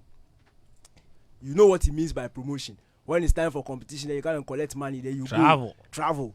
They are going to develop sports, invest more in sports development. 1st September 2020, this is from footballghana.com. Government is committed to develop sports infrastructure. Isaac Isiama, that was the then sports minister. In the quote, he says, sports thrives on infrastructure and this government is committed to building infrastructure for its development. Now, fast forward to 15th January 2023, my jaw online, story by Fred Kwame Asari. The headline is Work Resumes on Volta Regional Youth Resource Center.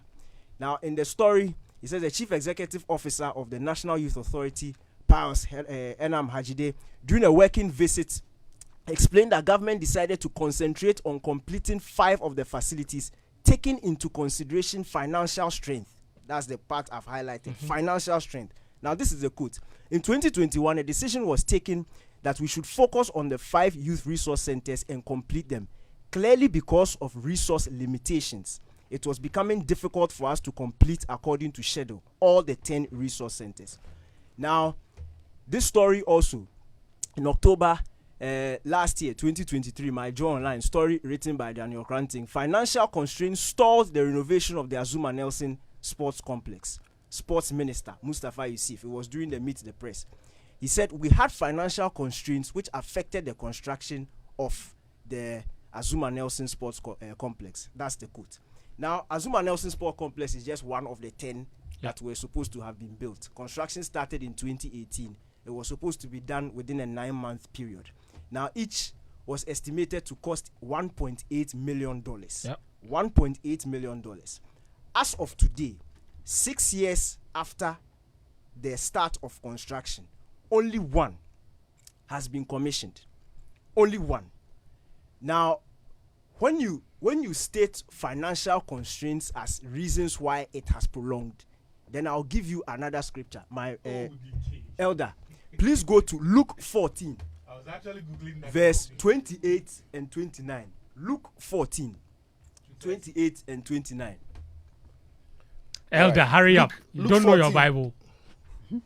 Luke 14, 28 to 29. That's right. For which of you, intending to build a tower, does not sit down first and count the cost, whether he has enough to finish it? Thank you. Lest, after he has laid the foundation and is not able to finish, all who see it begin to mock him.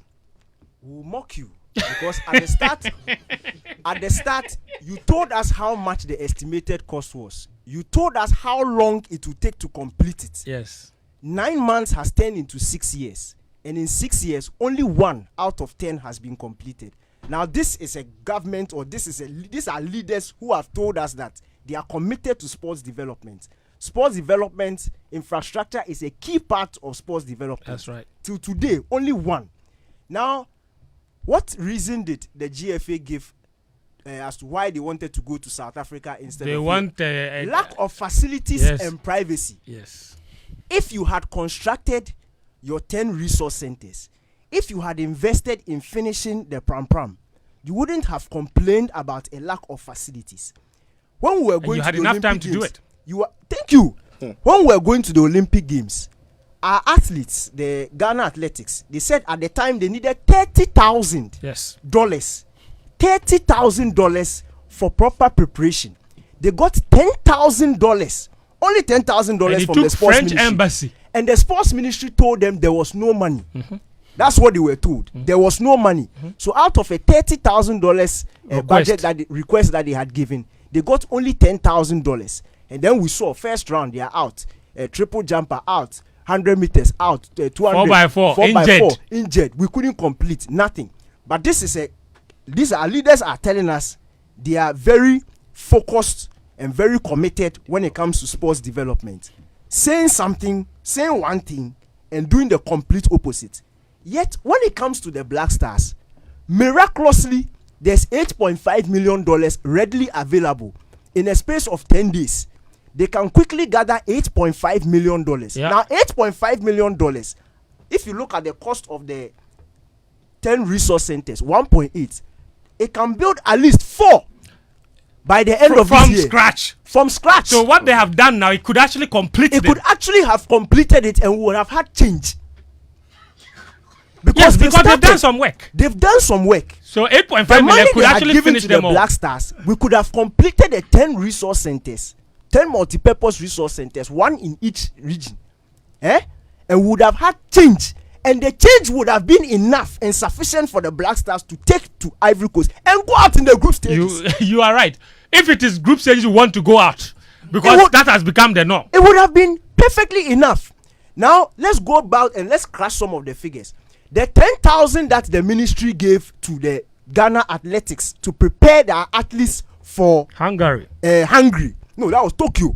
Tokyo Olympics. Olympics. The 10,000 they gave to the whole Ghana Athletics to prepare all the athletes. One player in the Black Stars would have received that as qualification bonus, because 30,000 30,000 divided by 30,000 divided by 3 is 10K. So for one match, add the 3, that's 30,000. So you are saying that one player's qualification bonus could have paid for Ghana Athletics 3 times over. 3 times. So wait, you are telling me that Gideon Mensah can prepare our athletes for 3 Olympics? Simple, quick. And they'll have proper... Don't even look at the qualification bonus. Look at their appearance fee. Appearance fee, 20K. Just for showing up. At least the qualification, they didn't collect it. The appearance they took. The appearance fee is in their account. So now let's look at the inconsistencies. From 2018, for 6 years, the primary reason as to why we've not been able to finish infrastructure, for leaders who have told us that their heart is tied to sports development, is financial constraints. But in 10 days, they can whip up $8.5 million cash for a 3-week. It was even 3 weeks. It was 2 weeks, group stages. Yeah. 2 weeks. 10 days to the AFCON and come back. Now, when you say one thing and you do the other thing, and you are not developing, and you are wondering why you are not reaping results. Now, this problem is not just a Black Stars problem. Look at our sports. Athletics, when we go to Olympics, we don't do anything. Boxing, when was the last time we had a world champion? We took 11 or so boxers to Senegal to compete for qualification to the Olympic Games. This is Ghana. Freezy. In Ghanaian boxers, we went to Senegal to compete with other African athletes for qualification to the Olympic Games. Daniel Koranteng, the best we did was get bronze. We did not secure a single qualification. Okay. They beat Breezy McBooms. They beat them Poto. No, it's bad. Think about it. In Africa, we cannot qualify to the Olympic Games at an African qualifying event. But we call ourselves a boxing nation. We call ourselves a footballing nation. Look, God will bless you with raw talent. And even with the FIFA transfer report, we've seen it. The number of players that are leaving the shores of Ghana and going outside, the number of Ghanaian talents that are being traded, God will bless you with the talent. But if you don't develop it, and then you look at the figure that is by the number of Ghanaian players who have been transferred, that money will not come to you. Other people will benefit from it. Because if I bless you, and you are not developing, you are definitely never going to reap the benefits. So he calls that person what? Wicked and lazy. Our leaders are wicked and lazy. Because I'm not the one who came to say that I have sports development at my heart. I didn't say it too. They have said it consistently. And you didn't point a gun at them. I didn't force you. You came to tell me. And you've been saying this thing over years. But yet still, we are still not benefiting because we are still not developing the sports. Then we come and sit down here and are lamenting over why we are not getting results. We deserve what we are getting. We are wicked and lazy. Sicho, I'll come to you. I want you to hold on with me. Let me go to my guest again because I dragged him out from home to come all the way here. Who? Sadiq. Ah, yes. Sicho, talk. Am I a guest here? You dragged me from where?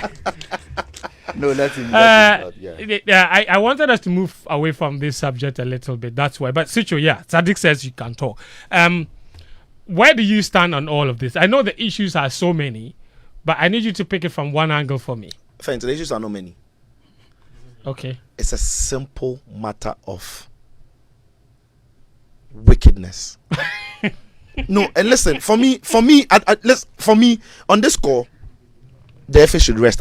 We know the FA is terrible. They don't look like they have the capacity and the know-how to manage their own league, which is for their own clubs. The FA is bad. They have a bad president, they have a bad structure, they have a bad system. The FA is terrible. So we've established that they are very bad, extremely bad. See the way you have dismissed them. No, the FA is bad. It is very bad. They run their own league. This hurts.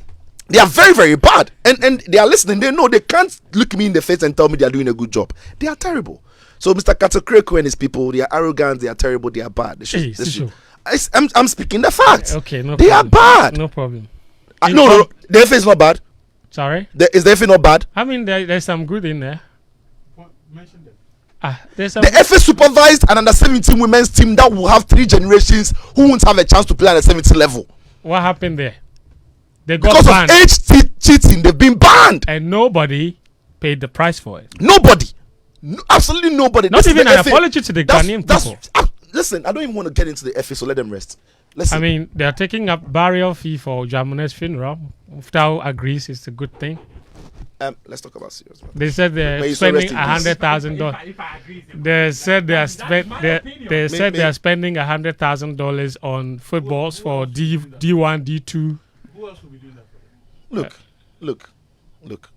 When the FA goes to Congress, all right, Sijo, you go on and they have their point. members sitting there, they don't discuss anything development. They don't even bring anything meaningful to. They discuss. Did you see the promises from the last Congress? They discuss football boots to share and then balls to share. Yes. Boga, when you talk about FAs, this FA, they are very, very bad. Okay. So let's not. Your opinion is noted. It's a fact. The records are there. They're not doing a good job. If you mark them, they won't get even. Don't get 3 over 10. It's not an opinion. They told us they had overachieved. You are achieving with 2 AFCONs under your tenure without winning the game.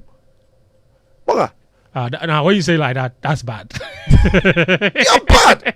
No, they've won 1 game. 2 AFCONs, they've not won a game. Hey, Muftawu, where are you getting 2 the win from? AFCONs. See, when I speak, that is why people on Twitter, when I tweet and they come back, I give it to them. When I speak, all right, listen, I absolutely know what I'm putting out there. They are bad. Now, the reason why I don't want to talk about the FA on this matter is that they don't pay themselves when it comes to the Black Stars. They don't even carry the money when it comes to the Black Stars. That's true.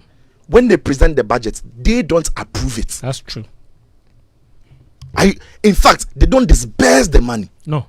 The ministry would have its accountant on site to disburse what they have to disburse in cash. They call them purse holders. They travel with the team. So when it comes to the Black Stars, as bad as the FA are, they don't have the final say. And this is why, for me, if the Black Stars are not doing well, I expect some Ghanaians to be happy. Because there's a Ghanaian sitting somewhere whose brother is a boxer, whose friend is an athlete, whose sister is a very good swimmer. But because we have a wicked system, their talents will not grow. Their talents will perish. They will not be successful athletes. Why should such a person support the Black Stars, a player who hasn't kicked the ball, to receive 20,000 when the sister needs 5,000 to prepare? Do you get it? Yeah. Why is it that in this country we have disregard for everything unless it directly benefits us? And that is why I'm saying that if the people releasing these funds are not benefited directly from the funds they are releasing, what is the motivation for a country that is broke to sign off $8.5 million US for a tournament that will return 7 million? Even that is if they win it. Who are the Black Star players that you can't look them in the face and tell them that this year we don't have money, so we won't pay A, we won't pay B. In the years that we have money, we will give you what you need. But as for this year, we are at IMF. We don't have cash. We are cash. So as for your appearance bonus or appearance fee, forget it. As for your bonus, it can be this, it can be that. What is it about these Black Stars that our leaders can't look them in the face? Why are we paying all this nuisance tax as those of us living in this country with the excuse that we don't have money, we need to generate money from taxes? Charlie. But you can't tell the Black Stars that we don't have money, so you won't pay these monies. The government is taxing you for emission, but they have not provided public transport for you, but they don't want you to use your car. You see, it is wicked. It is very wicked.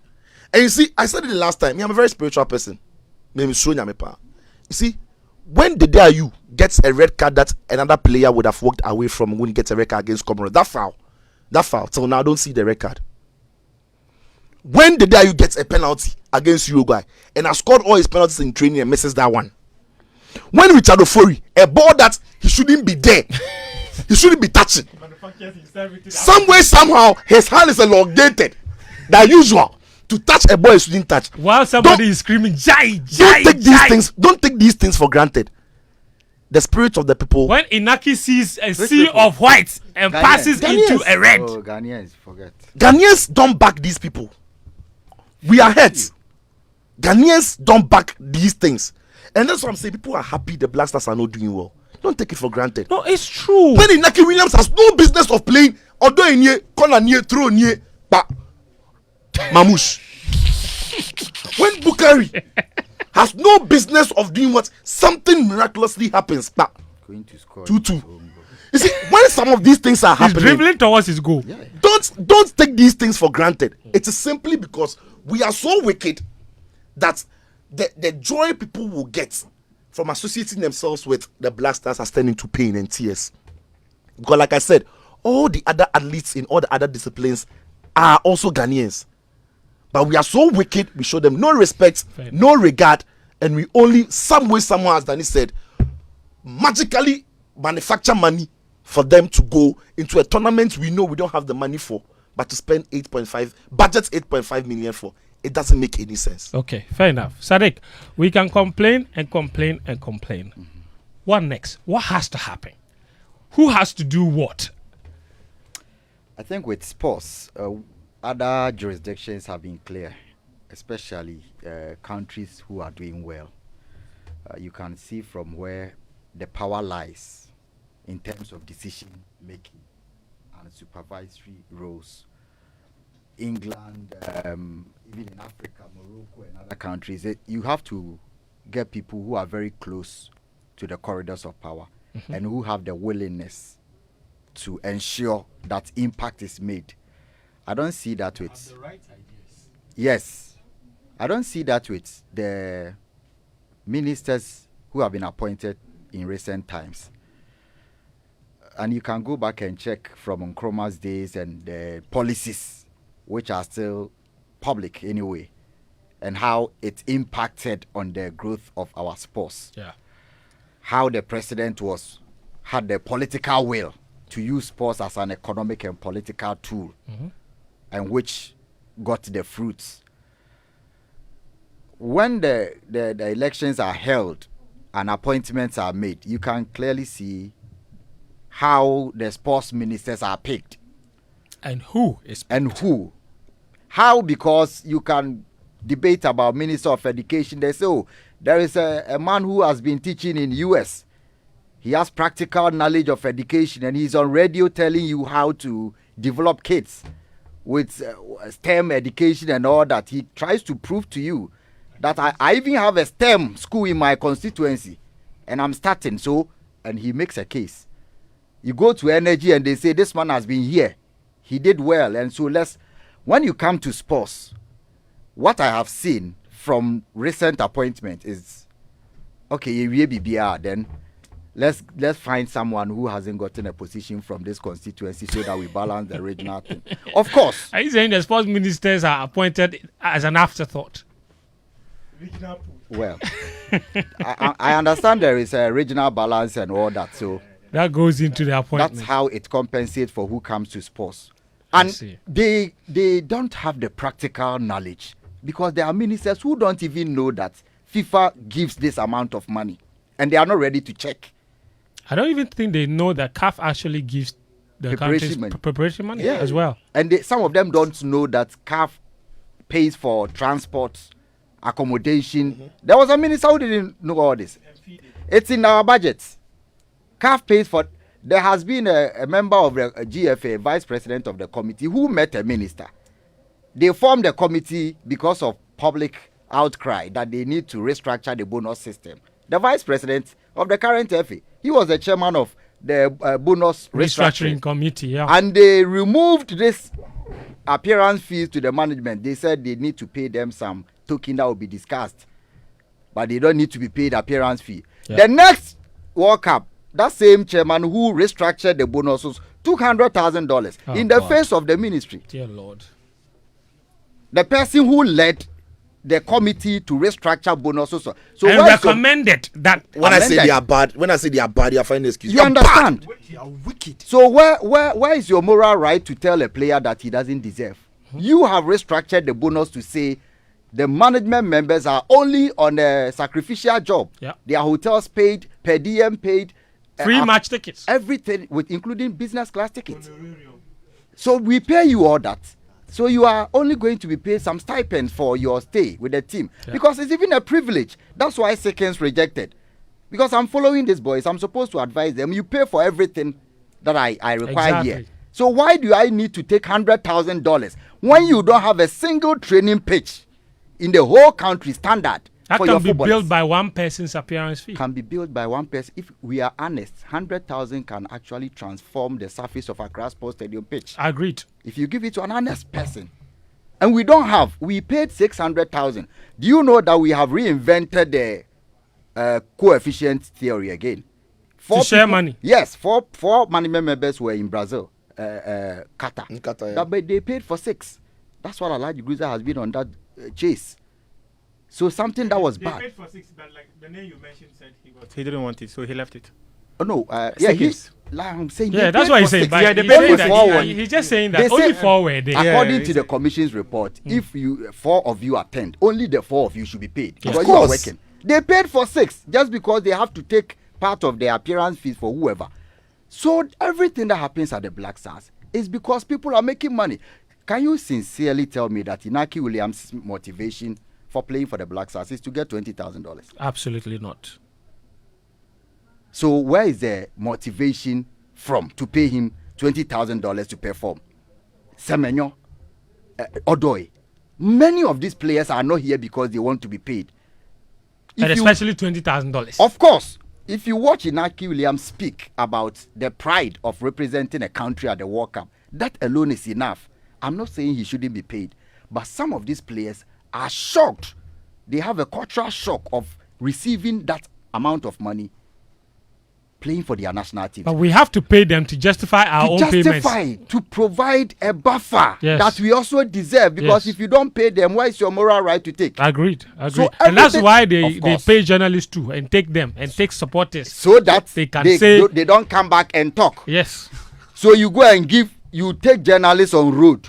I don't want to assume that they are doing it because they want to shut them up. It's the buffer you spoke about. They do it to justify their own action. If you are an honest journalist, this is even a more opportunity for you to speak. Of course. Because you are part of the budget. Of course. You cannot interrogate it properly if you are not part. So they have imputed that you are part. And they are paying 8.5 million. Yeah. You count your numbers.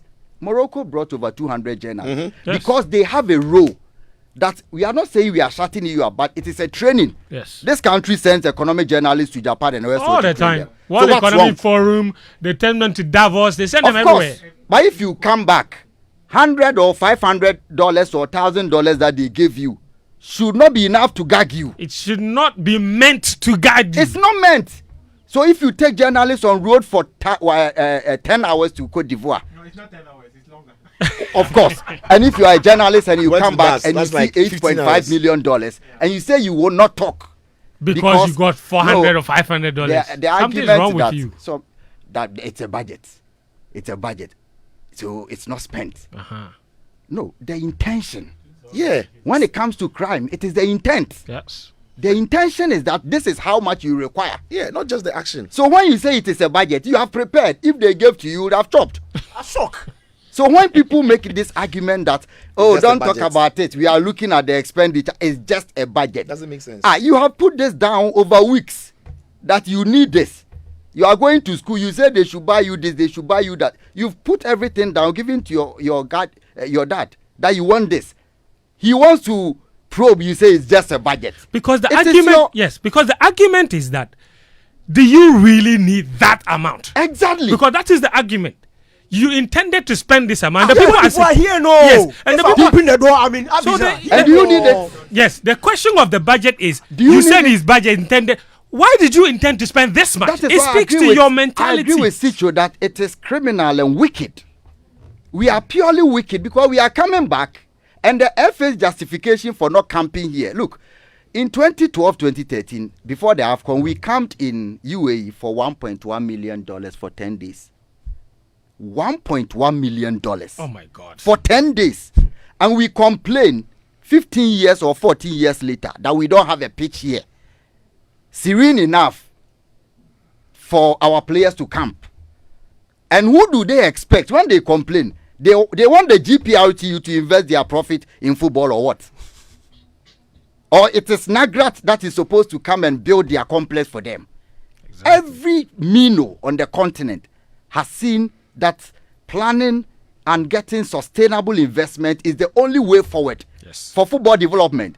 When you call players in the under 15, because of your incompetence, you cannot even camp them for 2 weeks. So you call 50 or 100 players, first batch, second batch 100, third batch 100. At the end of the day, 200 players. Then this under 15 players, 5 or 4 years later, they are supposed to transition to under 20.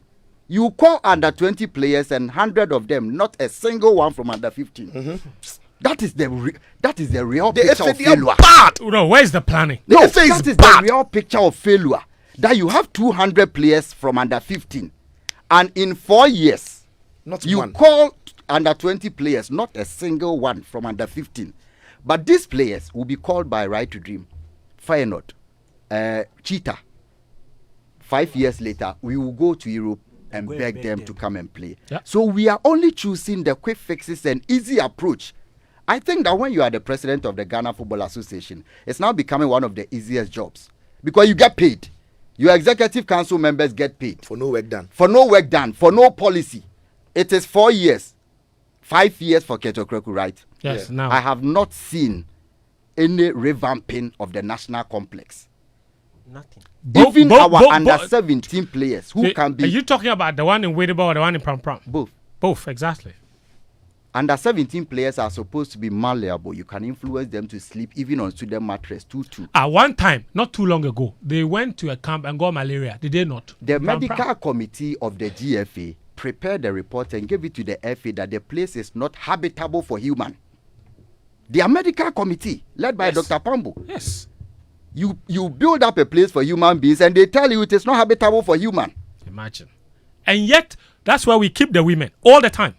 Of course. This is my other issue. And end up not paying their bonuses when they do well. It pay the Black Stars budget with their account. You pay their money through their account. Development account. I agree also with Sicho. Now, I don't even want to focus on the GFA. They are higher bodies. Yes. Who are supposed to play their role of supervising the FA.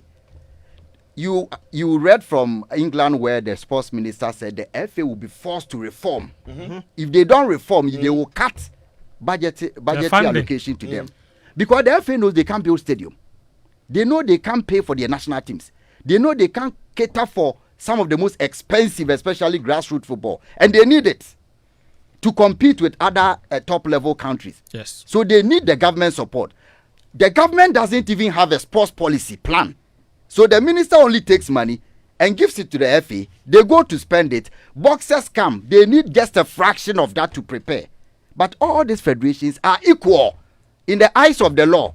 Israel Edem, yeah. He says, and this is the point you just made, we ask our athletes to go to competitions and win medals before we give them money. Why do we pay the Black Stars prior to even kicking a ball? If you don't pay them, now the management committee and the GFA have become aware, including the ministry.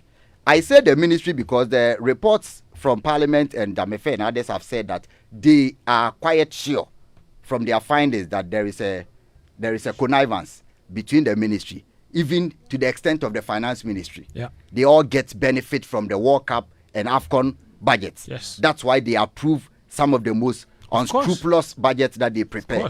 So if a country like Ghana prepares a budget of 8.5 million and the management and GFA have become aware that the team is not good, we have to wait till the final to get our bonuses if we set that performance enhancing target. Mm-hmm. It means that we get to the semi-final before we pay them. Mm-hmm. If we don't get there, we have lost. We are also here for profit. We are not here because we genuinely love the team. Yes. The management is there because of profit. So they have to pay first because they know they will lose. Why should we even have management? Some of them are aware. And that is, again, the wickedness Sitio and Daniel talk about. The team knows, the management knows the team may not progress. Because in the past, when you follow Ghana, you know that it is sure that you are going to semi-final. So if you get to semi-final and they pay you $40,000 as winning bonus, you take yours as management. Now they know the team cannot progress. They are aware. Hey. So they have to pay beforehand. They kick a ball. So the management will not kick a ball, but they have paid. Where is the motivation? I am going to play. I've not even kicked a ball, but I get $30,000. So if I'm a footballer who needs money as motivation, where is the motivation again? There's no cap. The entire structure of the GFA, they pay themselves with the FIFA grants. Any money that's where their salary is from. Yes. And then when they need money for infrastructure and tournaments, they go to government. So the FIFA grants, 8.5 million. Kurt alone has gotten over $25 million in the last few years from COVID relief to the. They got a lot of money. Where is it? They use it to buy footballs. If in 2024, your top clubs, Fent, this one breaks my heart. Your top clubs, Premier League, if in 2024, where countries are building medical sports labs, yes, research into sports injuries and complexes, your top clubs require footballs, and football, boots. And boots. And boots. 2024. It's heartbreaking, Sadiq. It's heartbreaking. And the worst of it is that our top Ghana Premier League player, striker, who was invited to the national team and went to the Africa Cup of Nations, right after that, he moves abroad. And where does he go? Libya. Lamptey has got some rumors coming around him that a team. We are on the subject of Jonathan Sowa now. Yes, I'm saying Lamptey too. The two of them were there. I'm saying Lamptey too. Yeah. He's going There's to a rumor Moldova. about him going to where? Moldova. Petroku. Fantastic. Sadiq Adams, Sports Obama. Thank you for joining us. Gary Al Smith joined us via Zoom. Sichofe Philip Atrim. Yes. Oh yes. We have another show before then. We are working. Oh yes. Yes, we have another show before then. Next Friday, we'll all be there. Obra Sport is where it's beginning. Yes. So you're listening to us. You have an interest in the sports. On 14th, Valentine's Day, start your day by working with all of us. We'll all be there. Thank you, Daniel. Thank you, Sicho. Thank you, Gary. Thank you, Sadiq Adams. Thank you, Muftawu, Nabila Abdullah. My name is Fentuo.